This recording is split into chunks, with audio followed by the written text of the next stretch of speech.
کہ یہ 7 چیزیں نبی الاسلام نے کھانے سے منع کیا ہے، اس میں اوجڑی شامل ہے، آنکھیں شامل ہیں، اس طرح کی چیزیں، تو اسپیئر پارٹس جن کو کہہ دیتے ہیں، وہ ہر چیز حلال ہے جاننا۔ اوجڑی اب تو انہوں نے نئی ٹرم نکالی ہوئی ہے فقہ کے اندر، یہ مکروہ ہے، حرام نہیں ہے، اگر صحیح طریقے سے صفائی کر لی جائے تو جائز ہے، اور کھاتے ہیں، بڑے شوق سے کھاتے ہیں۔ ہر چیز حلال ہے جی، حلال جانور کی ہر چیز حلال ہے، آپ کھا سکتے ہیں۔ جس روایت کی بنیاد پہ انہوں نے کلیم کیا وہ روایت ہی گھڑی ہوئی روایت ہے۔ ہاں دل نہ مانے علیحدہ بات ہے، مثلا میں نے کبھی مغز نہیں کھایا، مغز تو حنفیوں کے نزدیک بھی حلال ہے، ان 7 چیزوں میں نہیں آتا، میرا دل نہیں مانتا۔ کئی لوگ زبان اتنے شوق سے کھاتے ہیں، ٹھیک ہے، ہمارا نہیں دل مان رہا ہوتا، بھائی جن کا دل مان رہا ہے ان کو کھانے دیں آپ۔ اب جو لوگ اوجڑی جن کے منہ کو لگی ہوئی ہے وہ کہتے ہیں جی اوجڑی جیسی چیز ہی کوئی نہیں ہے، تو کھانے دیں آپ۔ جس چیز کو قرآن حکیم میں آیا کہ اپنی زبانوں سے فوراً نہ کہہ دیا کرو کہ یہ چیز حلال ہے اور یہ حرام ہے بغیر علم کے۔ اور سنن ابی داؤد میں اسی آیت کے کانٹیکسٹ میں عبداللہ ابن عباس کا قول ہے کہ اللہ نے جو حرام چیزیں کرنی تھی وہ فرما دی ہیں، باقیوں کے بارے میں اللہ تعالیٰ نے یعنی اپنے شریعت کا قلم اٹھایا ہوا ہے، وہ آپ نے خود اس معاملے میں دیکھ لینا، اگر چیز آپ کو پسند ہے آپ کھائیں، نہیں پسند نہ کھائیں۔ حرام کا فتویٰ نہیں لگائیں گے حلال چیز کے اوپر، حلال چیز جو حلال ہے وہ حلال ہے۔ گوشت کے کیٹیگری میں جو چیز جانور کی فال کرتی ہے وہ آپ کھائیں گے۔ تو ویسے یہ لوگ کہتے رہتے ہیں اوجڑی کے بارے میں، اور خود بھی بڑے شوق سے کھاتے ہیں۔ سیدنا یوسف علی نبینا علیہ الصلوۃ والسلام کے بارے میں صحیح بخاری میں حدیث ہے، نبی علیہ السلام جب ان کا ذکر کرتے تو کہتے کریم ابن کریم ابن کریم ابن کریم۔ یوسف علیہ السلام چونکہ حضرت یعقوب علیہ السلام کے بیٹے تھے، اور ظاہر ہے کہ ان کی لیگیسی کو آگے کسی نے تو لے کے چلنا تھا۔ یوسف علیہ السلام کے 11 بھائی تھے، ان میں سے ایک بنیامین تھے جو ایسے بھائی تھے کہ ماں اور باپ دونوں کامن تھے، اور باقی جو 10 بھائی تھے وہ دوسری والدہ سے تھے ان کے، وہ خالہ بھی لگتی تھی ان کی یوسف علیہ السلام کی، اور ظاہر ہے کہ ماں بھی تھی کیونکہ ان کے والد نے ان سے نکاح کیا ہوا تھا۔ 10 بیٹے اس ماں سے تھے، 2 یہ تھے، اور آپس میں ان کا ایک حسد والا معاملہ ہو گیا شیطان کی وجہ سے، ظاہر ہے کہ اب باپ کی لیگیسی کو کس نے آگے لے کے چلنا ہے، وہ ظاہر ہے وہ تو باپ نے تو ڈیسائیڈ ہی نہیں کرنا، وہ تو اللہ نے ڈیسائیڈ کرنا ہے۔ اب یوسف علیہ السلام کو اللہ تعالیٰ نے ایک خواب دکھایا، اور خواب انبیاء کے حق میں وحی الہی ہوتا ہے۔ بخاری مسلم میں حدیث ہے کہ خواب نبوت کا 46واں حصہ ہے۔ حضرت ابراہیم علیہ السلام کو بھی خواب میں ہی دکھایا گیا تھا، سورہ صافات میں آتا ہے کہ میں اپنے بیٹے کی قربانی کر رہا ہوں، اسی لیے انہوں نے اسے ایگزیکیوٹ کرنے کی کوشش کی، اور اللہ تعالیٰ نے فدیہ بھیج دیا، لیکن ایگزیکیوٹ اتنی بڑی ایکٹیویٹی کو کرنا کہ بیٹا قربان کرنا اسی لیے تھا کہ وہ وحی الہی تھا۔ یوسف علیہ السلام کو اللہ تعالیٰ نے چھوٹی عمر کے اندر ہی 10-12 سال کی عمر میں ہی یہ خواب دکھایا کہ 11 ستارے اور سورج اور چاند انہیں سجدہ کر رہے ہیں۔ اس خواب کا ذکر انہوں نے اپنے والد سے کیا، ظاہر ہے اس زمانے میں تو والد ہی ڈائریکٹ ٹریننگ کیا کرتے تھے اپنی اولاد کی، اور ایک بڑی فرینکنس ہوتی تھی، اور پھر نبی کی اولاد۔ حضرت یعقوب علیہ السلام کو پتا چل گیا کہ میری اس نبوت کا وارث اب یہ ہونے والا ہے، یعنی 12 بچوں میں سے اس کے سر کے اوپر یہ تاج نبوت سجنا ہے۔ تو ظاہر ہے باقیوں نے تو حسد کرنا ہے، حسد تو آ ہی جاتا ہے، آدم علیہ السلام کے بیٹوں میں آیا تھا، تو یہ اولاد آدم والا ہی معاملہ ہے۔ بہرحال وہ حسد آیا۔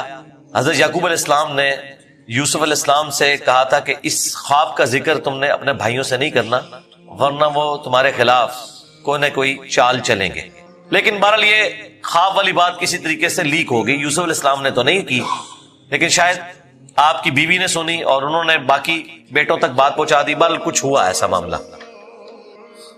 اور ان کو اس اعتبار سے بھی اشارے مل گئے کہ یوسف علیہ السلام کے ساتھ زیادہ برتاؤ ایکسٹرا آرڈنری کرتے تھے یعقوب علیہ السلام، کیونکہ انہیں پتا تھا کہ یہ اللہ کے پیغمبر ہیں، اور انہوں نے اس توحید کی دعوت کو میرے بعد آگے لے کر چلنا ہے۔ حضرت یعقوب علیہ السلام کے جو باقی بیٹے تھے 10، 11واں تو خیر وہ چھوٹا تھا، وہ ان کا چھوٹا بھائی تھا، اس کے ساتھ تو مسئلہ کوئی نہیں تھا۔ وہ 10 بیٹوں نے اپنے باپ سے کہا کہ ہم دیکھتے ہیں کہ آپ بڑے پوزیسو ہیں یوسف کے معاملے میں، اسے آپ ہمارے ساتھ بھیجیں، یہ بھی ہمارے ساتھ کھیلا کودا کرے، جب ہم اپنے جانوروں کو چرانے کے لیے لے جاتے ہیں تو اس کو بھی ساتھ لے جائیں گے، تھوڑی اس کی بھی آؤٹنگ ہو جائے گی۔ تو حضرت یعقوب علیہ السلام کو یہ بات کلک کر گئی کہ یہ کچھ کرنا چاہتے ہیں، ان کو تو اندازہ ہی نہیں تھا کہ اتنی بڑی آزمائش ان کا انتظار کر رہی ہے۔ یار 40 سال کی جدائی آپ امیجن کریں، اور قرآن میں آیا کہ وہ نابینا ہو گئے تھے، رو رو کے اس تکلیف سے وہ گزرے۔ تو انہوں نے کہا کہ مجھے خطرہ ہے کہ تم یوسف کو صحیح طریقے سے دیکھ بھال اس کی نہیں کرو گے، کیئر لیس ہو جاؤ گے، چھوٹا بچہ ہے، کوئی بھیڑیا اس پہ حملہ آور نہ ہو جائے۔ انہوں نے کہا ہمارے ہوتے ہوئے 10 بھائی جس کے ہوں تو پھر تو ہم پھر نام کے ہی جوان ہوئے۔ بہرحال وہ تقدیر میں لکھا تھا، ایسا تو ہونا تھا۔ یوسف علیہ السلام نے وہاں پہنچنا ہی تھا جہاں اللہ تعالیٰ نے انہیں اتنا بڑا منصب عطا کرنا تھا۔ وہی ہوا، تنگ آ کے یعقوب علیہ السلام نے اجازت دے دی، وہ لے گئے یوسف علیہ السلام کو اور پلان یہ بنایا کہ اسے قتل کریں گے۔ لیکن ایک بھائی تھا جو آڑے آ گیا، اس نے کہا قتل نہ کرو، ہے تو ہمارا بھائی، ہم اسے کسی کنویں میں ڈال دیتے ہیں۔ اور ان زمانوں میں جو قافلے گزرا کرتے تھے وہ کنویں پہ پانی کے لیے رکتے تھے، تو ہو سکتا ہے کہ کوئی نکالے تو یہ اس کے ساتھ ہی چلا جائے، جان چھوٹ جائے، قتل نہ کرو۔ اور اس میں وہ یہ بھی کہتے ہیں کہ ہم اس وقت تو یہ ایکٹیویٹی کرتے ہیں، پھر بعد میں اللہ سے توبہ مانگ لیں گے، اللہ تعالیٰ بڑا بخشنے والا مہربان ہے، جو کچھ بھی ہے تیرے محبوب کی امت سے۔ یہ بھی قرآن میں نقل ہوا ہے، وہی سیم مینٹالٹی آگے چل رہی ہے، بعد میں نیک بن جائیں گے۔ اور انہوں نے ڈرامہ بازی یہ کی کہ یوسف علیہ السلام کے کرتے کے اوپر کسی بھیڑیے کا خون مال لیا اور کہا کہ ہم تو اسے سامان کے پاس چھوڑ کے گئے تھے، پیچھے سے بھیڑیا آیا اور یوسف کو کھا گیا، اور یہ اس کی قمیض ہے۔ عشاء کے وقت روتے ہوئے آئے، رات کے وقت قرآن کے الفاظ ہیں۔ حضرت یعقوب علیہ السلام کو سمجھ آ گئی کہ یہ میری آزمائش شروع ہو گئی ہے، کیونکہ توحید ایک ننگی تلوار ہے۔ انہیں سمجھ آ گئی تھی کہ میں نے اپنے بیٹے سے جو اتنی شدید محبت رکھی ہے نا، اللہ تعالیٰ مخلوق کی محبت کو برداشت نہیں کرتا، ایٹ لیسٹ ایک پیغمبر کے دل میں اس ایکسٹریم لیول کے اوپر جا کر، تو میری آزمائش شروع ہو گئی اب۔ تو انہوں نے کوئی بحث نہیں کی، انہوں نے کہا میں صبر کروں گا جو کچھ ہوا۔ ان کو پتا تھا کہ یہ اب اللہ کا فیصلہ ہے، کرنے سے کچھ نہیں ہونا۔ جو کوئی تھوڑی بہت کوشش کی وہ کی، انہیں اینڈ پہ ان کا میں اب صبر ہی کروں گا، جو اللہ اس کے لیے فیصلہ کرے۔ وہی ہوا، ایک قافلہ وہاں سے گزر رہا تھا، انہوں نے پانی کے لیے ڈول ڈالا، اور یوسف علیہ السلام کو اللہ تعالیٰ نے قرآن میں آیا کہ یوسف کو ہم نے تسلی دی کہ ایک دن آئے گا کہ تم اپنے بھائیوں کو بتا دو گے جو انہوں نے یہ غلطی کی تھی، ہم تمہیں سرخرو کریں گے۔ بہرحال ابھی تو تمہارے لیے طے ہو گیا، اور ظاہر جبرائیل علیہ السلام آنا شروع ہو گئے چھوٹی عمر میں ان کے پاس، ان کی تسلی کے لیے، اسی لیے ڈھارس بندی۔ انہوں نے پانی کے لیے ڈول ڈالا، یوسف علیہ السلام نے وہ پکڑا، باہر نکل آئے، اور بھائی جو ہیں چھپ کے یہ منظر دیکھ رہے تھے۔ انہوں نے کہا یہ نہ ہو یہ پھر واپس آ جائے۔ انہوں نے چند ٹکوں کے عوض، چند دراہم کے عوض بیچ دیا، کہا یہ ہمارا غلام تھا، تو بھاگ کے آئے گی، ہمارا غلام ہے، اور جان چھڑائی اس طریقے سے۔ یوسف علیہ السلام بھی چپ کر کے چلے گئے، انہیں پتا تھا کہ میرے لیے فیصلہ ہو چکا ہے۔ اور کس تکلیف سے وہ مصر تک پہنچے، اور وہاں پہ غلاموں کا بازار لگتا تھا وہاں بیچنے کے لیے، عبرانی غلام، اور پڑھنا لکھنا بھی جانتے تھے، ذہین بہت تھے۔ تو عزیز مصر وہاں سے گزر رہا تھا، یعنی آپ سمجھ لیں بادشاہ کے بعد جو سیکنڈ پوسٹ ہوتی ہے۔ اس نے دیکھا کہ یہ تو شکل ہی غلاموں والی نہیں ہے، یہ کوئی ایکسٹرا آرڈنری بندہ ہے۔ اس نے خرید لیا اور لا کے اپنی بیوی سے کہا کہ یہ میں خرید کے لایا ہوں، اولاد تو ہماری کوئی نہیں، ہو سکتا ہے ہم اسی اپنا بچہ بنا لیں۔ اور یوں یوسف علیہ السلام کہاں دور دراز کے شام کے علاقے جو سویلائزڈ بھی نہیں تھا، بھیڑ بکریاں چرانے والے بدو لوگوں میں سے اٹھ کے اس وقت کی سب سے سویلائزڈ حکومت مصر کی، فرعونوں کی حکومت، آج تک آپ یہ اہرام مصر گیزا کے جو ہے پیرامڈز یہ دیکھ رہے ہیں، یہ ان لوگوں نے تعمیر کیے ہوئے ہیں۔ وہاں پہنچ کے، اور قرآن کے الفاظ ہے کہ ہم نے یوں اس کے لیے معاملہ آسان کر دیا کہ وہ عزیز مصر کی تربیت میں رہے اور علم حاصل کرے۔ ظاہر ہے کہ وہ کتنی بڑی بڑی میٹنگز ہوتی ہوں گی جس میں میٹنگ کا ارینجمنٹ کرنا، کھانے پینے کا ارینجمنٹ کرنا، اور ایک خادم کی حیثیت سے باتیں بھی سنتے ہوں گے۔ یوں اللہ تعالیٰ نے ان کی لرننگ کروائی، اور یوں وہ جوانی کی عمر کو پہنچ گئے۔ اب عزیز مصر کی جو بیوی تھی، ظاہر ہے کہ وہ ادھر کا جو ماحول تھا ایک بے حیائی کا، اس کا وہ شکار تھی۔ وہ صرف وہ نہیں تھی، باقی عورتیں بھی تھیں۔ اس کی قسمت مری ہوئی تھی اس اعتبار سے کہ آزمائش سب سے پہلے اس پہ پڑی۔ یوسف علیہ السلام کو اللہ تعالیٰ نے حسن دیا ہوا تھا، تو وہ ان پہ فریفتہ ہو گئی، اور اس نے کوشش کی کہ انہیں برائی پر آمادہ کرے۔ دروازے بند کر دیے، قرآن کے الفاظ ہیں، برائی کی طرف بلایا۔ پہلے بلایا تو کسی اور کام سے تھا، اور اللہ تعالیٰ نے قرآن میں کہا کہ اس عورت نے یوسف کا قصد کیا، یوسف بھی قصد کر لیتا اگر اپنے رب کی نشانی نہ دیکھ لیتا، برہان۔ اور وہ نشانی قرآن میں نقل نہیں ہوئی، اسرائیلی روایتوں میں ملتا ہے کہ ان کو ان کے والد یعقوب علیہ السلام کی شبیہ دکھائی گئی، جو کہ یوں انگلی سے اشارہ کر رہے تھے کہ بیٹا یہ کام نہیں کرنا، اس طرف نہیں آنا، تو وہ بچ کے، ظاہر ہے اللہ نے فرمایا کہ یہ ہمارے مخلص بندے تھے، یعنی مخلص چنے ہوئے. ایک لفظ ہے مخلص جو اخلاص شو کرتا ہے، ہم مخلص ہونے کی کوشش کرتے ہیں، لیکن مخلص پیغمبر ہوتے ہیں جنہیں اللہ اپنے لیے خالص کر لیتا ہے. اللہ نے کہا ہم نے بچایا، یعنی انبیاء بھی جو بچتے ہیں نا برائیوں سے، وہ اللہ کی مدد کی وجہ سے. بہرحال اس تکلیف سے وہ گزرے، خبر لیک ہو گئی، کیونکہ جب اس نے قصد کیا تو یوسف علیہ السلام بھاگے. اللہ تعالیٰ نے مرزانہ طور پر وہ دروازے کھول دیے، اور یہ سین جس طریقے سے انہوں نے فلمایا ہے پہنچا دیا جی انہوں نے اس جگہ پہ، اس فلم کے اندر ایران والوں نے. بہرحال قرآن کے الفاظ ہیں، جب وہ دروازے کے اوپر پہنچے تو وہاں سے عزیز مصر آ گیا، اور پیچھے عورت بھی ہے، تو اسے بھی شک پڑ گیا. وہاں پہ کوئی سیانا بندہ تھا جس نے کہا کہ یہ دیکھو کہ اگر یوسف کی قمیض آگے سے پھٹی ہوئی ہے تو یوسف جو ہے وہ مجرم ہے، اور اگر یہ پیچھے سے پھٹی ہوئی ہے تو پھر وہ عورت مجرم ہے. کیونکہ یوسف علیہ السلام بھاگے تھے، اس نے پیچھے دوڑ لگائی ان کو پکڑنے کے لیے، تو پیچھے سے قمیض پھٹی ہوئی تھی اور وہ پیچھے سے پھٹی نکلی.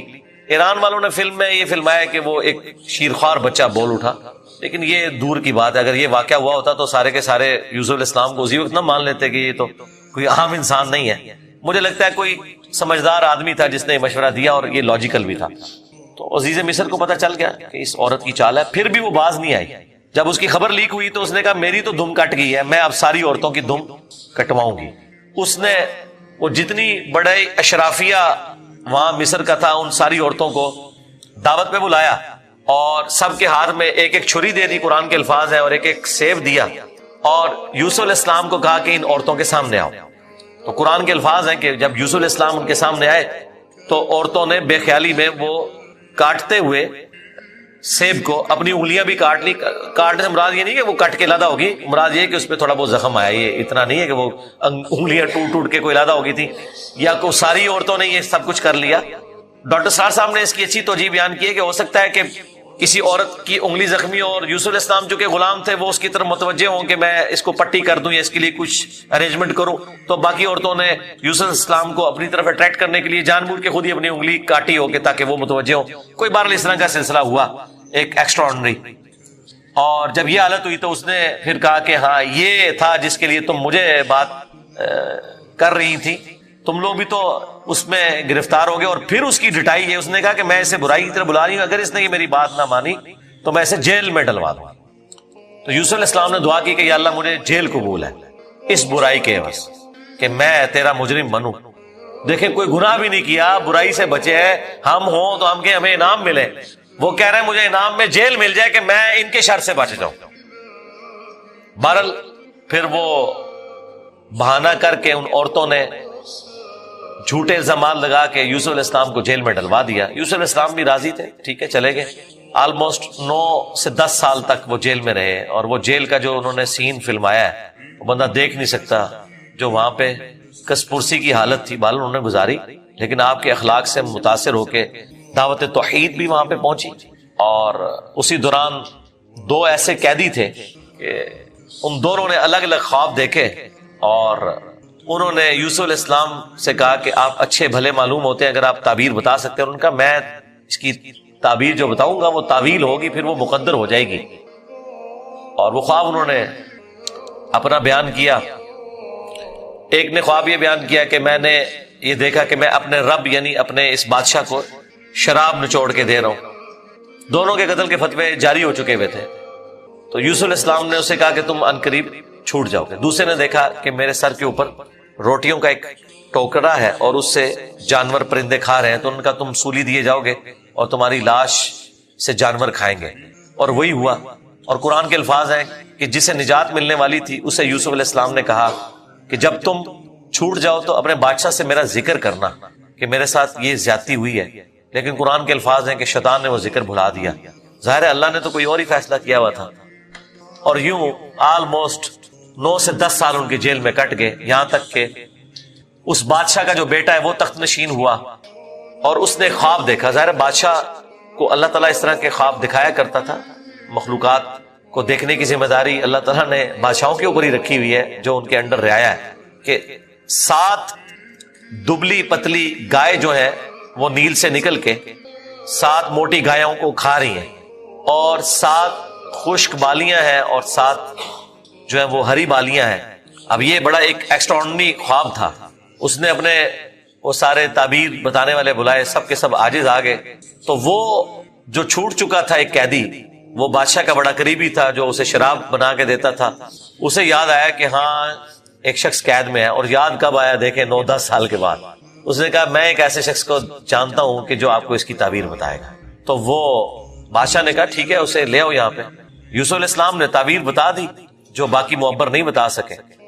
بادشاہ کو بھی لگا یہ تعبیر اسی طریقے سے کہ 7 خوشحالی کے سال آئیں گے اور اس کے بعد 7 سال آئیں گے 7 ایئرز قحط سالی کے, جس میں آپ یہ والا غلہ جو سٹور کیا ہوگا وہ استعمال کریں گے اور پھر اس کے بعد بارش ہوگی. 7 سال تک بارش نہیں ہوگی.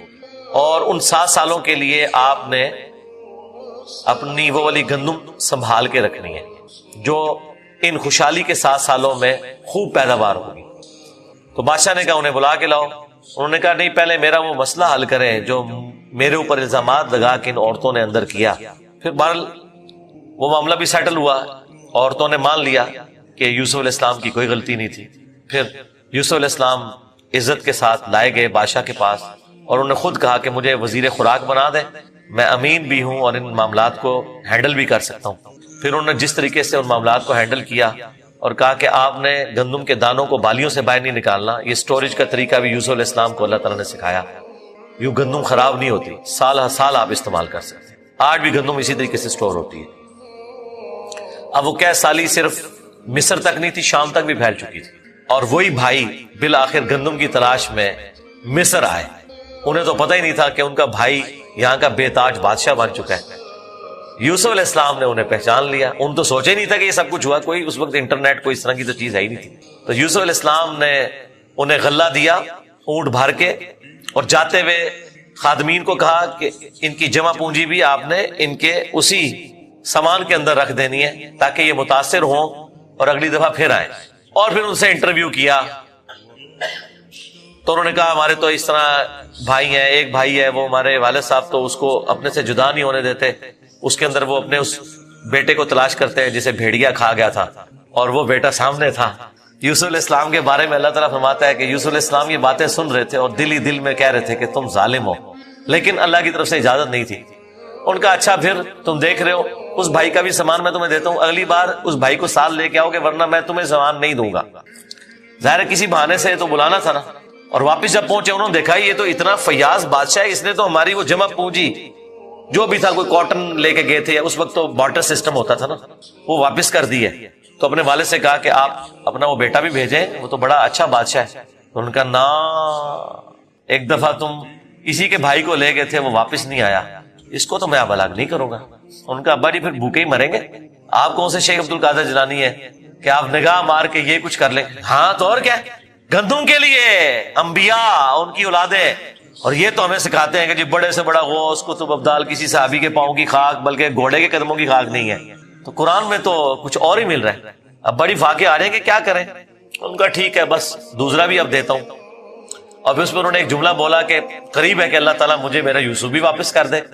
انہیں پتا چل گیا کہ ابھی بھی میری آزمائش باقی ہے. میں نے یوسف کو بنیامین میں تلاش کرنا شروع کر دیا تھا, ابھی بھی وہ والی کامل توحید جو اللہ کو ریکوائرڈ ہے نا, جو پیغمبر سے ریکوائرڈ ہے, ایکسٹرا آرڈنری, والذین آمنوا اشد حبا للہ, اس کا بھی اعلیٰ ترین درجہ. تو انہوں نے کہا بہرحال مجھ سے پکا عہد کرو کہ اس بھائی کو واپس لے کے آؤ گے یہاں تک کہ سارے قتل ہو جاؤ, پھر تو معافی ہے, ادروائز تم لوگ زندہ واپس آئے اور اس کو نہ لائے میں تمہیں معاف نہیں کروں گا. ان کا جی ابا جی عہد کرتے ہیں جی, میں فکر ہو جائے آپ ایسے ہی ہوگا. لے گئے.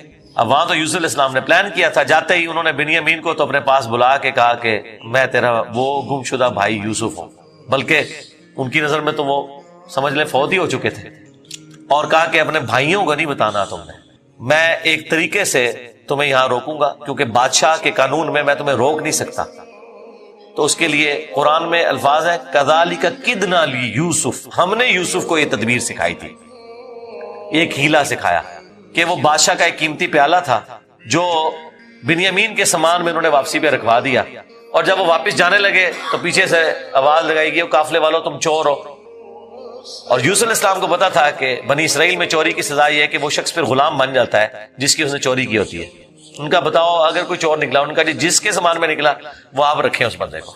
تو انہوں نے مختلف جگہ سے شروع کیا، بنیامین سے سٹارٹ نہیں کیا ورنہ تو پلان ڈسکلوز ہو جاتا. الٹیمیٹلی بنیامین کے سامان میں سے نکلا. تو انہوں نے کہا ہاں اس کا بھائی بھی اسی طرح چور تھا. اندازہ کریں ہر جگہ وہ ٹھونگ مارتے سن نالا. تو اچھا یہ پھر ایران والوں نے اس فلم میں کھولا ہے کہ وہ کس چوری کی طرف اشارہ کر رہے تھے. وہ یوسف علیہ السلام سے ان کی پھوپھی بڑی محبت کرتی تھی، وہ لے گئی تھی اور وہ ان کو اپنے پاس رکھنا چاہتی تھی. تو انہوں نے کہا کہ میرا فلاں قیمتی کپڑا جو ہے وہ چوری ہو گیا، حالانکہ وہ چوری نہیں ہوا تھا. اور وہ یوسف علیہ السلام کے سامان سے انہوں نے ریٹریو کیا اور اس کے بدلے میں یعقوب علیہ السلام کو کچھ عرصہ اپنے اس بیٹے کو اپنی بہن کے پاس چھوڑنا پڑا. تو یہ ان کو کلک کر گیا آئیڈیا. یہی والا آئیڈیا انہوں نے اپنے بھائیوں کے اوپر بھی اپلائی کیا اور ان کے بھائیوں کا بھی اشارہ اسی طرف تھا کہ اس نے تو بچپن میں اس کا بڑا بھائی بھی چور تھا، حالانکہ اس نے چوری نہیں کی ہوئی تھی، نہ ادھر چوری والا معاملہ تھا. بہرحال ان میں سے ایک بھائی نے کہا بھائی میں تو اب واپس نہیں جاؤں گا، میں تو ابے سے عہد کر کے آیا ہوں کہ بھائی میں تو اپنے بھائی کی یاد میں ادھر ہی رہوں گا جب تک کہ کوئی معاملہ نہ ہو. تم لوگ جاؤ نا ذرا اور جا کے ابا جی کو ساری صورتحال بتاؤ اور بتاؤ کہ تمہارا یہ بیٹا چور نکلا ہے اور ہم لاکھ قسمیں کھائیں آپ نے ماننا نہیں ہے. تو وہ چلے گئے واپس. پھر حضرت یعقوب علیہ السلام نے ایک خط روانہ کیا، ریکویسٹ بھیجی عزیز مصر کو. انہیں تو نہیں پتا تھا کہ ان کا بیٹا ہی ہے اور وہ بڑے دردناک انداز میں انہوں نے اس فلم میں فلمایا. الٹیمیٹلی جب وہ اگلی دفعہ واپس آئے انہوں نے کہا ہمارے ابا جی تو پہلے ہی نابینا ہو چکے ہیں، اب یہ دو جدائیاں کیسے برداشت کریں گے، آپ رحم کریں، ہم پہ ترس کھائیں. پھر یوسف علیہ السلام نے کہا کہ تمہیں یہ ساری باتیں اس وقت نہیں یاد آئی، تمہیں یاد نہیں تم نے اپنے بھائی کے ساتھ کیا کیا تھا. تو وہ جب سٹوری انہوں نے بیان کرنی شروع کی تو انہیں پتا چل گیا کہ یہ وہی یوسف ہے. انہوں نے پوچھا آپ یوسف ہیں؟ ان کا ہاں، دیکھو اللہ نے مجھے کیا کچھ عطا کی ہے. اور انہوں نے کہا کہ ہمیں معاف کر دیں. انہوں نے کہا لا تثریب علیکم اليوم، آج کوئی گرفت نہیں ہے. شیطان نے یہ ہمارے درمیان جدائی ڈالی تھی، کیونکہ اتنے بڑے منصب تک پہنچنے کے لیے تکلیف بھی تو کاٹنی پڑتی ہے نا. حسین بننا کوئی سوکھا تو نہیں ہے، جنتی نوجوانوں کا سردار بننا ہے تو پھر قربانی تو دینی پڑے گی. اور انبیاء کو یہ پتا ہوتا ہے کہ قربانی سے گزر کے ہی آپ مقام حاصل کرتے ہیں. انہوں نے کہا کہ یہ میری قمیض لے جاؤ، اللہ تعالیٰ نے وحی کے ذریعے مجھے بتائی ہے یہ بات، جا کے میرے والد کی آنکھوں پہ ملو، اللہ تعالیٰ ان کی بینائی کو واپس کرے گا.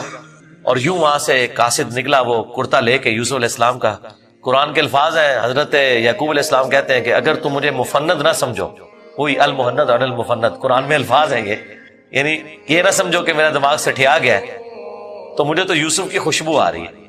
اچھا یوسف کی خوشبو اس وقت نہیں آئی جب وہ بک کے جا رہے تھے، کیونکہ اللہ تعالیٰ نے پردہ ڈالا تھا. ادھر اللہ نے یوسف کی خوشبو، بہرحال وہی بشارت لے کے آیا، آنکھوں کو لگائی، بینائی واپس آ گئی اور ساتھ خط آیا کہ اب آپ واپس آئیں، یہاں پہ میرے پاس آ جائیں اور بنی اسرائیل کو شفٹ کریں. وہ سارے ود فیملی وہاں شفٹ ہوئے. وہاں یوسف علیہ السلام آل نال تھے، انہوں نے ایک قطع زمین ان کو دیا اور یوں بنی اسرائیل وہاں پہ آباد ہو گئے. اور پھر حکومتی لیول پہ رہے یہاں تک کہ وہاں پہ ایک نیشنل موومنٹ غالب آئی اور ان کو غلام بنا لیا گیا، جو کسی زمانے میں بادشاہ انجوائے کر رہے تھے. اور پھر ان غلاموں میں اللہ تعالیٰ نے حضرت موسیٰ علیہ السلام کو مبعوث کیا اور فرعونیوں سے نجات دلوائی، ایک منجی اور ہادی بنا کے. اور پھر وہ جاتے ہوئے المستدل علاقے میں آتا ہے. یوسف علیہ السلام نے وصیت کی تھی کہ جب کبھی بنی اسرائیل یہاں سے شفٹ ہو تو میری لاش بھی لے جانی ہے. پھر وہ لاش بھی لے گئے، اس پہ میری تفصیلی ویڈیو ریکارڈ ہے، آپ یوٹیوب پہ دیکھ سکتے ہیں. یہ پورے کا پورا ایک معاملہ تھا. اور پھر وہ آخر میں وہی ہوا کہ سجدہ تعظیمی کیا یوسف علیہ السلام کو ان کے بھائیوں نے اور ماں باپ نے. ان زمانوں میں سجدہ تعظیمی جائز تھا جس طرح کہ آدم علیہ السلام کو فرشتوں نے کیا. اس امت میں حرام ہو گیا. ابو داؤد میں اور ترمذی میں حدیث ہے کہ اگر میں سجدہ تعظیمی جائز سمجھتا تو بیویوں سے کہتا کہ اپنے خامدوں کو کریں اس حق کے سبب. ابو داؤد میں تو الفاظ ہے، ایک صحابی نے حضور کو سجدہ کیا، آپ نے فرمایا سر اٹھا کیا کر رہے ہیں؟ جب میں فوت ہو جاؤں گا تو میری قبر سے گزرو گے تو کیا مجھے سجدہ کرو گے؟ انہوں نے کہا نہیں یا رسول اللہ. فرمایا مجھے کیوں سجدہ کر رہا ہوں؟ اگر میں سجدہ جائز سمجھتا تو بیویوں سے کہتا کہ اپنے خامدوں کو کریں. اور یہ سجدہ تعظیمی، سجدہ عبادت ہمیشہ سے اللہ کے لیے رہا ہے. جبرائیل علیہ السلام نے حضرت آدم کو سجدہ عبادت نہیں کیا، سجدہ تعظیمی تھا. ان زمانوں میں ٹو باؤ ڈاؤن بھی ہوتا تھا، جھکا بھی جاتا تھا. ہمارے نبی علیہ السلام پر اللہ تعالیٰ نے جو ختم نبوت فرمائی تو توحید بھی ایسی کامل کی ہے کہ اب یہ سب کے سب معاملات ختم. ختم نبوت کی برکت سے کشف، الہام، یہ سب کچھ ختم غیر نبی کے اوپر، سوائے بخاری مسلم میں مبشرات، وہ بھی خواب، وہ اللہ کی طرف سے بھی ہو سکتے ہیں، شیطان کی طرف سے بھی ہو سکتے ہیں، نفس کی طرف سے. وہ تو وقت پورا ہوگا تو پتہ چلے گا یہ سچا ہے یا جھوٹا ہے. باقی نبی علیہ السلام نے کہا اب یہ نبوت کی خبریں ختم ہو چکی. اگلے زمانوں میں یہ ہوتا تھا، اللہ تعالیٰ غیبی خبریں دیا کرتا تھا غیر انبیاء کو بھی. اور اگلے زمانوں میں یہ بھی تھا کہ سجدہ تعظیمی ہوتا تھا. اللہ تعالیٰ نے توحید بھی اس امت میں کامل کی کہ سجدہ تعظیمی بھی حرام کر دیا, اور اب کسی کے لیے سجدہ نہیں ہے. بل وہ سجدہ کیا تو حضرت یوسف علیہ السلام نے کہا ابا جان یہ دیکھ لیں, یہ تعبیر ہے میرے اس خواب کی جو میں نے وہ بچپن میں دیکھا تھا. سرکار وہ خواب بڑا دیکھا ہے, وہ تعبیر ہونے اس کا مزہ لوٹنے کے لیے 40 سال کی مشقت, جدائی, وہ بڑی تکلیف دہ چیز ہے. وہ جو آخری سین انہوں نے فلمائے ہیں نا, یعقوب علیہ السلام اور یوسف علیہ السلام کی جو ملاقات والا سین ہے, وہ بندہ دیکھ نہیں سکتا. اس زمانے میں انہوں نے پہنچا دیا جی, جو ایران والوں نے وہ ڈرامہ سیریل بنائی ہے 45 ایک ساتھ کے اندر. بہرحال الٹیمیٹلی اللہ تعالیٰ نے اس سے نبی علیہ السلام کو بھی بتایا کہ اگر آپ اس تکلیف سے گزر رہے ہیں نا, تو یوسف علیہ السلام نے بھی تکلیف کاٹی. ہمارے نبی کی تکلیف پھر اس لیول پہ نہیں گئی, اللہ تعالیٰ نے 8 سال کے اندر ہی فتح مکہ کروا دیا. لیکن بہرحال انبیاء کو کیسی کیسی تکلیف اٹھانی پڑتی ہیں. یہ واقعات سننے میں بڑے انٹرسٹنگ تو فیل ہو رہے ہیں, لیکن جب آپ وہ فلم دیکھیں گے نا تو آپ کو اندازہ ہوگا کہ تو یہ سارے بہانے ہیں جی قربانی کے. میں تو پوری کوشش کرتا ہوں کہ اس کے اوپر لوگوں کو ترغیب دلائی جائے کہ قربانی نہ مس کریں. سر یہ بہت بڑی نعمت ہے. آپ قیامت والے دن اور کچھ نہیں ہے تو حضرت ابراہیم علیہ السلام سے سفارش کے لیے عرض کر سکتے ہیں. ان کی سنت کو زندہ رکھا, ان کی سنت آپ نے زندہ, سنت ابراہیمی کو زندہ رکھا. جس شخص کو اللہ تعالیٰ نے استطاعت دی ہے اسے ضرور قربانی کرنی چاہیے. میں یہ باتیں اس لیے نہیں کہہ رہا, اللہ کا شکر ہے کہ میں نے یعنی جب سے صاحب استطاعت ہوں کہ میں نے خود سے کمانا شروع کیا ہے, یعنی 15 سال سے زیادہ ہو چکے ہیں, تو میری تو کسی سال میں بھی قربانی مس نہیں ہوئی ہے. نبی علیہ السلام نے بڑے اہتمام کے ساتھ کی ہے. حتیٰ کہ آپ صحیح مسلم میں جو آپ کے آخری حج کی حدیث ہے 2950, جس میں آپ کا فرمان ہے کہ میں اپنے بعد تم میں وہ چیز چھوڑ کے جا رہا ہوں جسے مضبوطی سے پکڑ لو گے, کبھی گمراہ نہیں ہوگے, وہ اللہ کی کتاب ہے. مسلم میں جو حدیث ہے 2950 2950 2950 جابر بن عبداللہ سے, وہ بڑی رکت انگیز حدیث ہے. جابر بن عبداللہ آلموسٹ نابینا ہو چکے ہوتے ہیں, تو امام باقر ان کو ملنے کے لیے جاتے ہیں. تو ان کو بتایا جاتا ہے کہ حضور کا بچہ آیا آپ کے پاس, امام باقر حضرت حسین کے پوتے. تو وہ ان کو اپنے پاس بٹھاتے ہیں, تو حضرت امام باقر اس حدیث کو روایت کرتے ہیں, اور امام باقر سے امام جعفر صادق نے بیان کیا ہے, اور 2 واسطوں سے امام مسلم نے لی ہے. تو امام باقر کہتے ہیں کہ جابر بن عبداللہ میرے یہ سامنے کے بٹن کھولتے ہیں اور میرے سینے پہ یوں ہاتھ رکھتے ہیں اور کہتے ہیں تم میرے نبی کے بیٹے ہو, تم مجھ سے جو پوچھنا چاہتے ہو پوچھو. تو وہ کہتے ہیں میں آپ سے پوچھنے آیا ہوں کہ نبی علیہ السلام نے حج کس طرح کیا تھا. تو وہ حج کی آلموسٹ 7-8 صفحوں پہ لمبی حدیث ہے. مسلم شریف میں 2950 اور مشکات میں دوسری جلد میں حج کے چیپٹر میں پہلی حدیث یہ ہے. اس میں الفاظ ہیں کہ یمن سے نبی علیہ السلام نے 100 اونٹ منگوائے حجۃ الوداع کے موقع پر. 63 اونٹ آپ نے اپنے مبارک ہاتھوں سے نہر کیے ایک حج کے موقع پہ, 63 اونٹ, اور یہ حضور اپنی طرف سے کر رہے ہیں, اور باقی 37 جو ہیں وہ مولا علی کو کہا کہ تم نے کرنا ہے. تو 63 میں اشارہ تھا کہ آپ کی چونکہ زندگی مبارک کے 63 سال ہیں, آپ نے پورے سال ایک سال کی قربانی ایک ہی دفعہ کی ہے. اور اس کے بعد جابر بن عبداللہ کہتے ہیں کہ جب وہ 100 کے 100 اونٹ نہر ہو گئے تو نبی اسلام نے حکم دیا کہ ہر اونٹ میں سے ایک ایک بوٹی لی جائے, اور وہ ساری 100 کی 100 بوٹیاں ایک دیگ میں ڈال کے پکائی گئیں, ہر ایک جانور سے ایک بوٹی لے کے. اور پھر جابر بن عبداللہ کہتے ہیں کہ مولا علی نے اور نبی الاسلام نے ایک دسترخوان پہ بیٹھ کے تناول فرمایا. تو وہ پوری کی پوری حدیث جو ہے نا بڑی رکت انگیز ہے پڑھنے والی, نبی الاسلام کے آخری حج کا بیان, حجۃ الوداع. تو اس سے بھی یہ یعنی بات پتہ چلی کہ نبی الاسلام نے اس سنت کا بڑا اہتمام کیا ہے. لہذا اس چکروں میں تو پڑھنا ہی نہیں چاہیے کہ جناب واجب ہے یا سنت ہے. بھائی سنت ہے کریں تو یہ سنت ہی ہے, واجب نہیں ہے, لیکن سنت موقدہ ہے, سنت دائمہ متواتر اور مسلسل بھی ہے. تو وہ صاحب استطاعت ہے, ضرور کرے. جہاں ہم اتنے اور خرچے کرتے ہیں تو قربانی کیوں نہ کریں. اگر کوئی شخص آلریڈی مقروض ہے تو کیا وہ قربانی دینے کے لیے قرضہ اٹھا سکتا ہے یا قربانی نہ دے؟ قربانی کیوں نہ دے جی, کروڑ پتی لوگ بھی مقروض ہیں. یہ بڑے بڑے فیکٹریوں کے مالکوں سے آپ پوچھیں, انہوں نے کروڑوں میں قرضے اٹھائے ہوئے ہیں. وہ ایکویٹی تو ان کی 40% ہے, 60% تو ڈیٹ انہوں نے بینکوں سے اٹھایا ہوا ہے. وہ تو سب سے پہلے تو ان کی قربانی ساقط ہو جائے گی. یہ قرضہ جو ہے یہ عارضی قرضہ ہے. یہ اس قرضے کو وہ قرضہ نہیں کہا جاتا کہ جس کی بنیاد پہ قرضہ یہ ہے کہ ایک بندہ قرضے کے تلے اس طرح دب گیا کہ اس کی 2 وقت کی روٹی محال ہو گئی ہے اور وہ روکی سکی کھا کے گزارا کر رہا ہے, اس کو مقروض کہا جاتا ہے. کروڑ پتی لوگوں کو مقروض نہیں کہا جاتا. تو وہ اس طرح نہیں ہے. قرضہ اٹھا کے آپ کریں. یہ کمیٹی آپ نے قرضے ہی تو ڈالی ہوتی ہے, کمیٹی ڈال لیں. بھائی کی شادی کے لیے ڈالتے ہیں کمیٹیاں, اور وہ جوتیاں اور کپڑے ہوں تب بھی نئے لے کے دیتے ہیں بچوں کو. اس کا خرچہ نکالیں تو ایک بیل میں حصہ ڈالنے سے تو کم ہی بنتا ہے. یہ بیل میں حصہ ڈالنا تو اس سے کم ہی بنتا ہے. آج کل ایک ایوریج شادی کے اوپر 15-20 ہزار روپے لگ جاتا ہے. تو سر 12-13 ہزار روپے کا آپ بیل میں حصہ نہیں ڈال سکتے. ضروری ہے کہ آپ نے بکرا ہی لینا ہے, بیل میں حصہ ڈال لیں. تو یہ جو آپ نے کمیٹی بھی ڈالی ہوتی ہے, اگر ایک سپوز ₹1,00,000 کی آپ کی کمیٹی نکلی ہے, تیسری یا چوتھی, اور 10,000 روپیہ مہینہ ہے, تو چوتھی آپ نے کمیٹی جب لے لی ہے تو آپ نے ابھی تک تو 40,000 اس کو جمع کروائے ہیں نا کمیٹی والے کو. 60,000 تو آپ نے بعد میں کرانے ہیں, لیکن ₹1,00,000 آپ نے پہلے ہی اٹھا لیا ہے. تو 60,000 کے تو آپ بھی مقروض ہیں. تو پھر تو دنیا میں کوئی بندہ ہی نہیں بچے گا. یہ سارے بہانے ہیں جی قربانی کے. میں تو پوری کوشش کرتا ہوں کہ اس کے اوپر لوگوں کو ترغیب دلائی جائے کہ قربانی نہ مس کریں. سر یہ بہت بڑی نعمت ہے. آپ قیامت والے دن اور کچھ نہیں ہے تو حضرت ابراہیم علیہ السلام سے سفارش کے لیے عرض کر سکتے ہیں. ان کی سنت کو زندہ رکھا, ان کی سنت آپ نے زندہ, سنت ابراہیمی کو زندہ رکھا. کوئی ایک نیکی اپنے ساتھ رکھیں اور اچھی چیز قربان کریں, ریاکاری کے لیے نہیں. جس طرح وہ یہ بھی دیکھیں آپ, یہ ٹی وی چینلز میں شروع ہو جائے گا. وہ کراچی میں ایک بندہ ہے, وہ جناب بچپن میں ایک بیل اوپر 3ری منزل پہ 4تھی منزل پہ چڑھا لیتا ہے, پھر وہ کرین آتی ہے اس کو اتارنے کے لیے. اس طریقے سے ایک بندہ ہے وہ جناب امریکن بیل منگواتا ہے, اس میں چپیں فٹ ہوئی ہوتی ہیں. اگر یہ وہ اللہ کے لیے اچھا جانور دینا بہت اچھی بات ہے, لیکن اس کی نمائش نہیں ہونی چاہیے. ریاکاری ہوئی تو اعمال برباد ہونے کا خدشہ ہے. مسند احمد میں حدیث ہے, جس نے دکھلاوے کے لیے نماز پڑھی اس نے شرک کیا, حالانکہ پڑھی نماز ہے. دکھلاوے کے لیے روزہ رکھا اس نے شرک کیا, اور دکھلاوے کے لیے اللہ کی راہ میں صدقہ کیا. یہ صدقہ ہی ہے نا اللہ کی راہ میں قربانی کرنا, تو اس نے شرک کیا. یہ باتیں کرنا صرف آسان ہے, دین کے اوپر چلنا بڑا مشکل کام ہے. تو جناب قرضہ اٹھانا پڑتا ہے تو کوئی مسئلہ نہیں. قرضہ کیا, آپ کو سب مر چلے ہیں قرضہ اٹھا, کمیٹی ڈال لیں, پلان کریں قربانی کے لیے. اگر آپ نے ہر مہینے میں بھی 1,000 روپے علیحدہ کیا ہو نا, سال بعد 12,000 روپے بن جاتا ہے, آپ ایک حصہ ڈال ہی سکتے ہیں. تو اس کو جس طرح باقی خرچے رکھے ہوئے ہیں نا, بچوں کی فیس, بچوں کی فیسیں آج کل 2,000 سے تو سٹارٹ ہو رہی ہے ایک عام نارمل سکول کے اندر, تو 24,000 روپے تو آپ بچوں کی فیس بھی سال کی دے رہے ہیں. تو سال میں 1,000 روپے علیحدہ کر کے آپ اللہ کی راہ میں قربانی نہیں کر سکتے.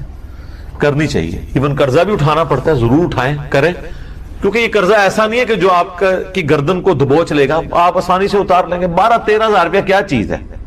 اب اس چکر میں نہ پڑ جائے کہ میں نے جا کے 50,000 روپے دی کوئی بیتل بکری جا کے لینی ہے, تو وہ تو ظاہر ہے اتنا بڑا ہاتھ بھی نہ ڈالیں آپ. ٹھیک ہے, نارمل قربانی کر لیں. بھی اگلا سوال ہے, اگر ایک خاندان میں ایک سے زیادہ لوگ مالی طور پر استطاعت رکھتے ہوں تو سب لوگوں کو الگ الگ قربانی دینا ہوگی, یا ایک خاندان کی جانب سے ایک قربانی کر دینا ہی کافی ہے؟ بہتر ہے جی سب الگ الگ دیں. دیکھیں یہ فضیلت ہے, ہر بندے نے اپنی قبر میں جانا ہے, وہ اللہ کے حضور کیوں نہ قربانی لے کے جائے. ان صلاتی و نسکی و محیایا و مماتی للہ رب العالمین. رہا شرعی مسئلہ تو یہ ہے کہ ایک خاندان کی طرف سے ایک قربانی کافی ہے. وہ سنن ابن ماجہ میں بھی اور جامع ترمذی میں حدیث موجود ہے. ابو ایوب انصاری رضی اللہ تعالیٰ عنہ سے جب پوچھا گیا تو انہوں نے فرمایا کہ ہم نبی الاسلام کے زمانے میں ایک خاندان کی طرف سے ایک ہی بکری قربان کیا کرتے تھے. پھر بعد میں جب لوگ باہم دولت میں ایک دوسرے پہ فخر کرنا شروع کر دیا تو پھر ایک سے زیادہ لوگ جانور قربان کرنا شروع کر دیا لوگوں نے. اور ایک اور حدیث ہے سنن ابن ماجہ میں بھی, المستدرک للحاکم میں, ایک اور صحابی کہتے ہیں کہ ہم تو ہمیشہ سے پورے خاندان کی طرف سے ایک ہی جانور قربان کیا کرتے تھے, بکری یا بکرا, لیکن اب میرے گھر والے مجھے اکساتے ہیں, تو ہم یعنی ایک دوسرے پہ روب ڈالنے کے لیے کہ ہمسایوں نے تو 3 بکرے دیے ہیں, تم کیوں ایک. یہ صحابہ کے زمانے میں بھی ہے. یہ وہ جو ایک خاندانی ٹسل ہے, یہ تو وہ صحابی کہتے ہیں اب مجبوراً ہمیں اپنے گھر والوں کے اکسانے کے الفاظ ہیں, اکسانے پہ ہم بھی 1-2 بکرے زیادہ کر دیتے ہیں, ورنہ شرعی مسئلہ یہی ہے کہ ایک خاندان کی طرف سے ایک قربانی. یہ خاندان سے مراد ایک چولہا ہے. ایک چولہا اس اعتبار سے کہ میاں بیوی بچے. اب آپ کو گھر ایسا لے آئیں گے جہاں پہ 5 فیملیز رہ رہی ہیں اور چولہا ایک ہو, تو وہ آپ کہیں گے ایک قربانی نہیں, وہ 5 خاندان ہے. چولہا عموماً بولا جاتا ہے. تو اگر 5 گھر میں خاندان ہے, ویسے خرچے ان کے علیحدہ علیحدہ ہیں, صرف ایک چولہا اکٹھا ہونے سے یہ نہیں ہوگا کوئی ایک خاندان بنے گا. میاں بیوی بچے یہ ایک خاندان ہے, چاہے وہ 5 بھائی اکٹھے رہ رہے ہیں, چولہا اکٹھا جل رہا ہے, پھر بھی وہ 5 خاندان تصور ہوں گے. ہر ایک خاندان کو اپنی قربانی الگ سے دینی چاہیے. اچھا یہ بھی بعض لوگوں میں مشہور ہے کہ جی 7 ضروری پورے کر رہے ہیں. نہیں, 7 زیادہ سے زیادہ، ایک بندہ بھی ایک گائے دے سکتا ہے، 2 بندے بھی مل کے ایک گائے دے سکتے ہیں، بکرا نہیں 2 بندے مل کے دے سکتے گائے۔ اب یہ روایت جو ہے نا جی یہ کمزور ہے، اس میں شریک القاضی مدلس ہیں اور ان سے روایت کر رہے ہیں سما کی امام ترمذی نے اس حدیث کو لیا ہے لیکن اس پہ جرا کوئی نہیں کیا ہے، لیکن ساتھ ہی انہوں نے عبداللہ بن مبارک کا قول نقل کیا ہے کہ میت کی طرف سے قربانی درست نہیں ہے، اور اگر کوئی قربانی کرے گا تو وہ صدقہ شمار ہوگی، جس طرح کہ میت کی طرف سے آپ صدقہ اور خیرات تو کر سکتے، میت کو تو ثواب پہنچتا ہے صدقہ اور خیرات کا، مسئلہ 74 میرا اصالہ ثواب کے اوپر ریکارڈڈ موجود۔ اور پھر عبداللہ بن عمر فرماتے ہیں کہ جو میت کی طرف سے قربانی کی جائے گی نا، پھر وہ چونکہ صدقہ ہے میت کی طرف سے، وہ سارے کا سارا اللہ کی راہ میں خرچ کر، اور پھر اس میں امپلائڈ ہے کہ پھر گائے میں حصہ نہیں ڈال سکتا، وہ پورا بکرا ہی میت کی طرف، اور بیسیکلی وہ قربانی نہیں ہو رہی ہوگی بلکہ وہ صدقہ ہو رہا ہوگا، اور وہ آپ خود نہیں کھا سکتے اصالہ ثواب کے لیے۔ باقی جو لوگ اب اس معاملے میں اجتہاداً کہتے ہیں کہ میت کی طرف سے قربانی ہو سکتی ہے اور نبی الاسلام کی طرف سے بھی ہو سکتی ہے، اس کی دلیل وہ پکڑتے ہیں وہ مسلم کی کہ نبی الاسلام نے جب چتکبرے مینڈے قربان کیے تو آپ نے الفاظ اس کے اللہم تقبل من محمد و آل محمد و امت محمد، کہ اے اللہ اسے قبول کر لے محمد صلی اللہ علیہ وآلہ وسلم کی طرف سے، ان کی آل کی طرف سے، اور ان کی، تو یہ تو نبی الاسلام کی خصوصیت تھی، کیونکہ النبی اولا بالمؤمن انفسہم وازواجہ امہاتہم، نبی صلی اللہ علیہ وآلہ وسلم مومنین کی جانوں پر اس سے بڑھ کر حق رکھتے ہیں، اور مومن کی مائیں ہیں ان کی بیوی نبی الاسلام۔ اس کانٹیکس میں ایک حدیث بخاری مسلم میں ہے کہ جب اللہ تعالیٰ نے نبی الاسلام کو وسعت دی تو جب کبھی کوئی مکروز کا جنازہ لایا جاتا تھا نا، اس وسعت سے پہلے تو آپ کہتے تھے کہ جب تک اس کا قرضہ نہیں اترتا میں اور جب مکروز کا جنازہ وسعت کے بعد آتا تو آپ فرماتے ہیں کہ قرآن میں آیت ہے النبی اولا بالمؤمن انفسہم وازواجہ امہاتہم، تو میں سب سے زیادہ حقدار ہوں کہ میں اس کا قرض اتنی۔ آپ الاسلام نے یعنی خالی اس رشتے کو اویل نہیں کیا۔ یہاں تو پیری مریدی میں لوگ کیا کہتے ہیں کہ وہ پیر کہتا ہے کہ مرید میرے لیے قربانی کرے کیونکہ میرا اس کی جان سے بڑھ کے اس پہ حق ہے، اور رسول اللہ کا تو واقعی ہم پہ ہماری جان سے بڑھ کر حق ہے، اور حضور کہہ رہے ہیں حق تو میرا ہے اس کے اوپر، لیکن جب اس پہ اس طرح کا وقت آیا تو میں اس کے روحانی باپ کی حیثیت سے اس کا قرضہ خود، روحانی باپ تو ہے نا امت کے، صلوات بر محمد و آل محمد اللہم صلی علی محمد و علی آل محمد۔ تو اس حدیث کے تحت لوگ کہتے ہیں کہ جی وہ جو نبی الاسلام نے کہا کہ میری طرف سے اور میرے گھر والوں کی آل کی امت کی، تو کہتے ہیں پھر امت بھی اگر حضور کی طرف سے کر دے تو پھر میں یہ کہوں گا کہ یہ پھر مسئلہ اجتہادی ہے، ضعیف احادیث بھی اس کو سپورٹیو ہے، اگر کوئی دینا چاہتا ہے ضرور دے لیکن گائے میں نہ حصہ ڈالے، اللہ تعالیٰ سے ایک بکرا دینا۔ اور پھر جس طرح ابن مبارک نے فرمایا، عبداللہ ابن مبارک نے امام حنیفہ شاگرد ہیں، امام حنیفہ کے شاگردوں میں سے ہیں اور امام بخاری کے دادا استاد، کہ پھر اس طرح کا گوشت خیرات کی۔ باقی یہ ہماری جذباتی ایفیلیشن ہے۔ مجھے بتائیں کہ رسول اللہ صلی اللہ علیہ وآلہ وسلم اس کام سے خوش ہوں گے جو انہوں نے امت کے ذمہ لگایا ہے کہ امت کرے، یا اس کام سے خوش ہوں گے جو امت کے ذمہ لگائے نہیں ہے اور امت دھونس اور زبردستی کے ساتھ اتری ہوئی ہے؟ چلیں اگر آپ مولا علی والی حدیث سے پلی لیتے ہیں، وہ تو مولا علی کی ڈیوٹی لگائی نا، حضور نے امت کو تو نہیں کہا میرے بعد میرے نام کے کرتے رہنا، پھر بھی آپ اگر ان الفاظ پہ بھی جائیں گے تو وہ مولا علی کے لیے۔ اچھا اب آ جائیں یہاں پر، اگر آپ کے عام امتی، تو عام امتی کے ذمہ جو کام ہے نا سر، وہ سورۃ الاعراف آپ پڑھ کے دیکھیں، میں نے پہلے بھی کئی دفعہ یہ چیز بیان کی ہے، میں آج پھر بیان کر دیتا ہوں۔ نبی الاسلام کا جہاں پہ ذکر خیر آیا نا کہ اگلی کتابوں میں آپ کا ذکر ہے، 157 نمبر آیت ہے، اللہ تعالیٰ نے فرمایا اعوذ باللہ من الشیطان الرجیم الذین یتبعون الرسول النبی الامی الذی یجدونہ مکتوبا عندہم فی التوراۃ والانجیل، یہ اس نبی امی کی پیروی کر رہے ہیں جس کا ذکر لکھا ہوا پاتے ہیں اپنے پاس تورات اور انجیل کے اندر، یأمرہم بالمعروف وینہاہم عن المنکر، جو کہ انہیں نیکی کا حکم دیتے ہیں، ان کو برائی سے روکتے ہیں، وَيُحِلُّ لَهُمُ الطَّيِّبَاتِ، اور حلال کر چیزیں ان پر پاکیزہ چیزیں حلال کرتے ہیں، وَيُحَرِّمُ عَلَيْهِمُ الْخَبَائِثِ، اور جو خبیث گندی چیزیں ہیں وہ ان پر حرام کرتے ہیں اللہ کے اذن سے، وَيَضَعُ عَنْهُمْ إِصْرَهُمْ، اور ان پر جو بوجھ تھا وہ ان سے دور کرتے ہیں۔ ظاہر شریعت کی پابندیاں بوجھ نہیں ہوتی ہیں بلکہ شریعت کی وجہ سے جو خام خواہ کے بوجھ آپ پہ ڈلے ہوتے ہیں وہ اتر جاتے ہیں۔ وَالْأَغْلَالَ الَّتِي كَانَتْ عَلَيْهِمْ، اور جو ان کے گردنوں میں توق پڑے تھے وہ ان سے دور کرتے ہیں۔ خام خواہ کے ایک ان کی روایتیں چل رہی تھیں، جس طرح یہاں بھی آپ دیکھ لیں، جو ایک اللہ کا ہوتا ہے وہ پھر کسی بابے سے نہیں ڈرتا، اور جو اللہ کا نہیں ہوتا وہ جو قبر دیکھتا ہے، جو جھنڈا دیکھتا ہے اس کے آگے، یہ ڈرائیوروں کو آپ دیکھیں نا راستے میں جتنے مزار ہیں نا دور سے یوں کرتے جاتے ہیں، یہ ان کی گردنوں میں توق ہے نا، اتنے ڈرے ہوئے ہیں، دور دور سے یوں کر رہے ہوتے ہیں۔ تو نبی علیہ السلام نے سب جھوٹے خداؤں کو سائڈ پہ کر کے ایک خدا کا تعارف کروایا، اور ہم نے آپ کو سارے جھوٹے بابوں سے ہٹا کے رسول اللہ کے قدموں تک پہنچایا۔ ما ضل صاحبکم وما غوی صلی اللہ علیہ وآلہ وسلم۔ پھر اللہ تعالیٰ فرماتا ہے فالذین آمنوا بہ، پس جو لوگ ان پر ایمان لائے وعزروہ ونصروہ، اور ان کی عزت کی اور ان کی مدد کی، واتبعوا النور الذی انزل معہ، اور پیروی کی اس نور کی یعنی قرآن کی جو ان کے ساتھ نازل ہوا، اولئک هم المفلحون، ایسے ہی لوگ ہیں جو فلاح پا گئے۔ تو اللہ تعالیٰ فرما رہا ہے کہ رسول اللہ صلی اللہ علیہ وآلہ وسلم کے ساتھ محبت کا تقاضا یہ ہے کہ آپ ان پر ایمان لاؤ، قرآن کی پیروی کرو، اور رسول اللہ کی اس کاز میں جس کاز کے لیے وہ دنیا میں آئے ان کی مدد کرو۔ آج بھی رسول اللہ کی آپ نے مدد کرنی ہے، یعنی ان کے دین کی مدد کرنی، یہ یعنی رسول اللہ صلی اللہ علیہ وسلم ہمارے محتاج نہیں ہیں، لیکن جو ایک روحانی باپ کی حیثیت سے ہم پر حق ہے ان کا، جو بخاری مسلم میں آپ نے یوم النہر کے خطبے میں بھی کہا ہے اور یوم عرفہ کے خطبے میں بھی کہ کیا میں نے اللہ کا پیغام تم تک پہنچا دیا؟ سب نے کہا یا رسول اللہ پہنچا دیا۔ آپ نے فرمایا اب تمہاری ذمہ داری ہے کہ اس پیغام کو دوسرے لوگوں تک پہنچاؤ۔ پھر 3 دفعہ آپ نے گواہ بھی کیا، اللہم اشہد اللہم اشہد اللہم اشہد، اے اللہ گواہ رہنا، اے اللہ گواہ رہنا، گواہ رہنا، یہ لوگ مان رہے ہیں کہ میں نے پیغام پہنچا۔ تو نبی علیہ السلام اس کو شہادت علی الناس کہتے ہیں، اللہ کے گواہ بن کے انسانیت کے اوپر کھڑا ہونا۔ تو یہ آپ کی ذمہ داری ہے۔ ہم لوگ یعنی اس ٹینشن میں پڑے ہوتے ہیں کہ میں نے حضور علیہ السلام کے نام کا بکرا کرنا ہے، ٹھیک ہے، یا کوئی شخص انگوٹھے چومنے کو محبت کا اظہار سمجھتا ہے۔ سر محبت کا اظہار اس کو آپ سمجھیں، میں اس کو فیل کر سکتا ہوں، میں ایک ادنا سا انسان ہوں، مجھے میرے ساتھ جو لوگ اٹیچ ہیں، میرے لیے کوئی کھڑا ہو جاتا ہے مجھے تو برا لگتا ہے، یا کوئی میرے لیے جھک جاتا ہے یا مجھے کوئی پروٹوکول دیتا ہے تو مجھے نہیں لگتا، اچھا نہیں لگتا۔ مجھے اچھا وہ بندہ لگ رہا ہوتا ہے کہ جو ہم نے یہ دعوت توحید اور سنت کی دعوت بلند کی ہے اس کے لیے قربانیاں دی۔ یہ میں اس چیز کو سمجھ سکتا ہوں، ایک چھوٹے سے لیول پہ کام کرنے والا، اور میں اس کو فورس ہی کر سکتا ہوں کہ وہ جو شخص ہماری اس دعوت میں ہمیں سپورٹ نہیں کر رہا اور صرف جو ہے وہ آگے پیچھے پھرنے کے چکروں میں ہے، تو مجھے تو وہ کوئی کچھ بھی کنٹریبیوٹ نہیں کر رہا۔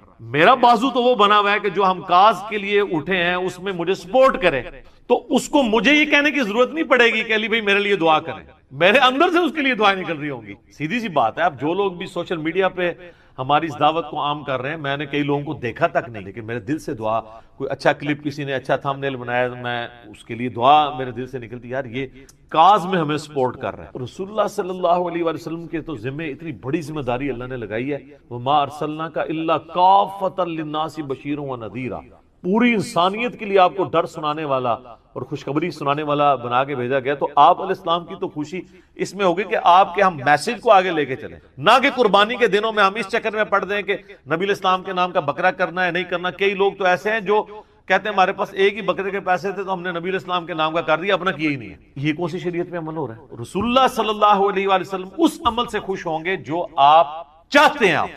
آپ کی عزت کا کوئی بھی معیار جو آپ نے رکھا ہے وہ قابل قبول ہوگا، اور جو آپ صلی اللہ علیہ وآلہ وسلم نے نہیں رکھا وہ مردود بھی ہو سکتا ہے قابل قبول، لیکن وہ تو ڈیفینیٹلی قابل قبول ہے جو آپ نے رکھا ہے۔ جامعہ ترمذی میں موجود ہے، ابو داؤد اور ابن ماجہ میں ڈیٹیل حدیث ہے، اور اس حدیث کے اندر شریک القاضی مدلس ہے، لیکن سما کی تصریح سنن کبریٰ البیہقی میں موجود ہے کہ ایک صحابی قیس بن سعد کہتے ہیں میں کوفے کے پاس ہیرا نامی شہر میں گیا تو صلی اللہ علیہ وآلہ وسلم نے اپنی عزت اور تعظیم کا وہ راستہ جو شرکی کیٹیگری میں فال کر سکتا تھا یا آپ کی تعلیمات کے خلاف تھا، اس کو سائڈ پہ کر کے آپ نے کہا یہ کام ہے کرنے۔ آپ دیکھیں کئی صحابہ ہیں جو حضور کی وفات کے وقت وہاں موجود نہیں تھے۔ وہ بڑی دردناک حدیث ہے، معاذ بن جبل کو جب حضور علیہ السلام نے یمن کا گورنر بنا کے بھیجا تو آپ جو ہے وہ گھوڑے کے ساتھ پیدل چل رہے تھے اور چھوڑنے آئے، اور آپ نے پھر فرمایا تھا کہ ہو سکتا ہے معاذ اب اگلی دفعہ آؤ تو میری قبر پہ آؤ۔ تو انہوں نے کہا یا رسول اللہ میں تو میں آپ کا آخری دیدار بھی نہیں کر سکوں۔ سر پوری زندگی انہوں نے قربانیاں ساتھ دی تھی، وہ تو زیادہ حقدار تھے کہ وہ حضور کے ساتھ، لیکن ان کو پتا تھا یار حضور کی کاز کے لیے ہم جا رہے ہیں۔ حجۃ الوداع کے موقع پر صحابہ کرام نکلے ہیں تو پھر جناب لوگوں کو پتا نہیں کہاں کہاں انہوں نے پیغام پہنچایا ہے۔ جو قادسیہ یرموک لڑنے کے لیے گئے ہیں وہ تو اپنی لائف کنکلوڈ کر کے گئے ہیں، کتنے لوگ شہید بھی ہو گئے وہاں پہ۔ تو یہ آپ حضور کے نام کے جانور دینے کی بجائے نا سر حضور کی کاز کے لیے آپ ان کی جو اللہ تعالیٰ کی آپ سے ریکوائرمنٹ ہے، جو نبی علیہ السلام کی ریکوائرمنٹ ہے، جامعہ ترمذی ابو داؤد میں حدیث ہے، نبی علیہ السلام فرمایا اللہ اس کا چہرہ خوش و خرم رکھے جو ہماری حدیث سنے اور آگے لوگوں تک پہنچائے۔ حضور دعائیں دے کے گئے ہیں ان لوگوں کو جو آپ کا پیغام لوگوں تک پہنچا رہے ہیں، اور پھر حجۃ الوداع پہ آپ کی تلقین، پھر غدیر خم پہ آپ کی تلقین، قرآن اور اہل بیت، قرآن اور سنت، اور آگے پہنچاؤ آگے پہنچاؤ۔ کیوں؟ اس امت کی ذمہ داری ہے۔ یہ میں بار بار جو آپ کو کہہ رہا ہوں، آپ کو یہ بتایا جاتا ہے کہ اس امت کی فضیلت رسول اللہ کی وجہ سے ہے، حالانکہ اس کو ڈیپ ڈنگ کرے تو یہ اس امت کی فضیلت رسول اللہ صلی اللہ علیہ وآلہ وسلم کے خاتم النبیین ہونے کی وجہ سے، کہ نبیوں والا کام جو پہلے نبی کرتے تھے، چونکہ آپ پوری کائنات کے لیے پیغمبر بنا کے بھیجے گئے ہیں، وہ آپ کے بعد چونکہ اب نبی کوئی نہیں آنا تو وہ کام آپ کی امت کو ٹرانسفر ہوا ہے. اس کام کے ٹرانسفر ہونے کی وجہ سے یہ امت افضل ہے، صرف چھڑا حضور علیہ السلام کا نام لگانے کی وجہ سے نہیں. اور اگر آپ یہ کہیں میرا اجتہاد ہے تو میں آپ کو قرآن کی آیت پیش کروں گا، کنتم خیر امۃ للناس تأمرون بالمعروف وتنہون عن المنکر وتؤمنون باللہ. تم بہترین امت ہو جو لوگوں کے نفع کے لیے نکالے گئے ہو، لوگوں کو اللہ کی طرف بلاتے ہو، یعنی لوگوں کو نیکی کی طرف بلاتے ہو، برائی سے روکتے ہو اور اللہ پر ایمان لاتے ہو. ایمان تیسرے نمبر پہ ذکر ہوا ہے کہ ایمان سچا اس کا ہے جو لوگوں کو اللہ کی طرف بلائے، نیکی کے کاموں کی طرف برائے، برائی سے روکے. تو نبی علیہ السلام کا منصب تو یہ تھا، اور آپ کی مدد آپ نے اس طریقے سے کرنی. یہ حضرت عیسیٰ علیہ السلام اپنے ساتھیوں سے جب کہہ رہے ہیں من انصاری اللہ، تو کوئی مطلب نعوذ باللہ من ذالک کو دنیاوی طور پہ کوئی فوڈ چین کھولنے کے لیے تو نہیں وہ کہہ رہے تھے، دین کے مدد کے لیے. تو حواری وقال الحواریون نحن انصار اللہ، ہم جو ہیں وہ اللہ کے مددگار، اس کے دین کے مددگار. تو رسول اللہ کے نام کے بکرے قربان کرنے کی بجائے نا آپ دین میں ان کے لیے مدد اور اس دین کے پیغام کو، یہ ہے کام کا. تو باقی ساری چیزیں تو ثانوی ہیں. باقی آپ اصالہ ثواب کے اوپر مسئلہ 74 میرا دیکھ لیں. 10 لاکھ سے زیادہ لوگ یوٹیوب پہ ویڈیو دیکھ چکے، بلکہ 1.2 یا 1.3 ملین کے قریب لوگ دیکھ. میں نے اصالہ ثواب کی ساری شکل اس کیٹیگری میں فال کرے گا. قربانی والا مسئلہ جو ہے مختلف ہے، باقی وہ جو ہے سے سارا لیتے ہیں، وہ روایتیں کم پر زیادہ سے زیادہ مولا علی کی خصوصیت ہو. اور باقی رہا رسول اللہ کا کہنا کہ محمد آل محمد اور امت محمد کی طرف سے قبول کر، تو یہ نبی علیہ السلام کی خصوصیت. ورنہ تو آپ بھی جب پھر قربانی کریں تو آپ بھی کیا پھر یہ ساتھ کہیں گے کہ میری طرف سے، میرے گھر والوں کی طرف سے، رسول اللہ کی طرف سے اور پوری امت کی طرف سے قبول کر، لہذا پوری امت نور کرنے کی ضرورت ہی نہیں ہے. اس طرح تو نہیں ہے. تو اس جو خصوصیت والی چیز ہے اس کو اس طریقے سے. پوائنٹ نمبر 13، تو یہ سب سے بڑا تھا. تھوڑے سے پوائنٹس رہ گئے، انشاءاللہ تھوڑے دیر میں یہ کور ہو جائیں گے کہ گوشت کے کتنے حصے کیے جائیں. یہ بھی بڑا کریٹیکل مسئلہ ہے. تو کوئی صحیح حدیث تو دور کی بات، ضعیف روایت بھی نہیں ہے کہ گوشت کے 3 حصے کیے جائیں، ایک رشتہ داروں کے لیے، ایک غریبوں کے لیے، ایک اپنے لیے. سارا خود بھی کھا سکتے ہیں، کوئی مسئلہ نہیں ہے، لیکن پریفریبل یہ ہے کہ غریبوں اور محتاجوں کو بھی کھلایا جائے. وہ میں انشاءاللہ بتا دوں گا بعد میں. اور وہ ہے اگلا پوائنٹ. اور یہاں بات یاد رکھیں، حنفی بھی یہ بات نہیں مانتے. ان کے علماء ضرور کہتے ہیں کہ 3 حصے کریں، لیکن وہ بھی یہ بات ان کی کتابوں میں موجود ہے کہ 3 حصے کرنا ضروری نہیں، سارا خود بھی کھا سکتے ہیں. وہ پوائنٹ نمبر 14 ہے کہ سورۃ الحج کی آیت نمبر 28 میں اللہ تعالیٰ نے فرمایا، اور وہ میں آیت انشاءاللہ آخر میں پڑھ بھی دوں گا، کہ آپ صلی اللہ علیہ وسلم پر یہ آیت مبارکہ جو نازل ہوئی اس میں فرمایا گیا کہ قربانی جب حج کی کرو تو خود بھی کھاؤ اور محتاجوں اور غریبوں کو بھی کھلاؤ.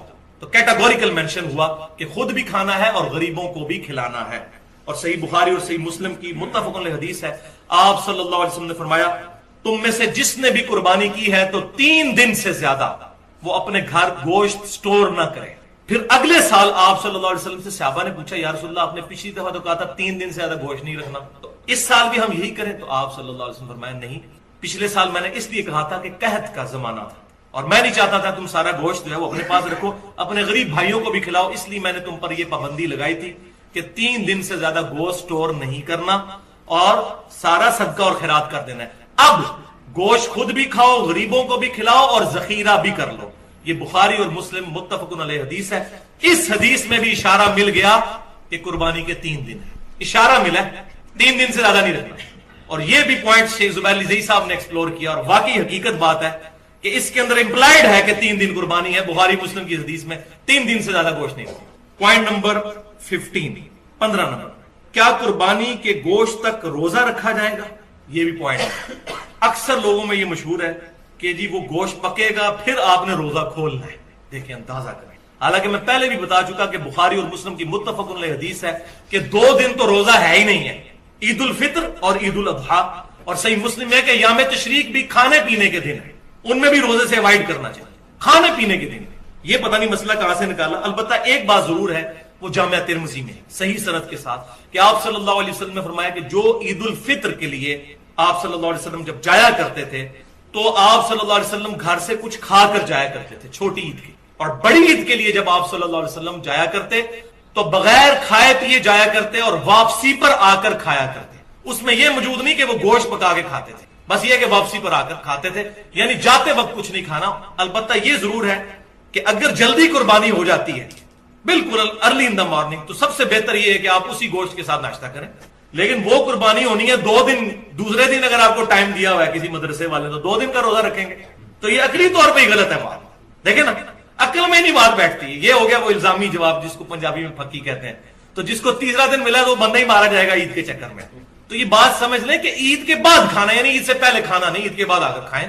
تو یہ نہیں. ہاں یہ ضرور ہے الحمدللہ صحیح مسلم میں مولا علی رضی اللہ تعالیٰ عنہ 100 اونٹ لے کر آئے یمن سے حج کے موقع پر. صحیح مسلم میں وہ ڈیٹیل حدیث ہے. یہ وہی حدیث ہے 2950 نمبر حدیث جس میں حجۃ الوداع کا حضور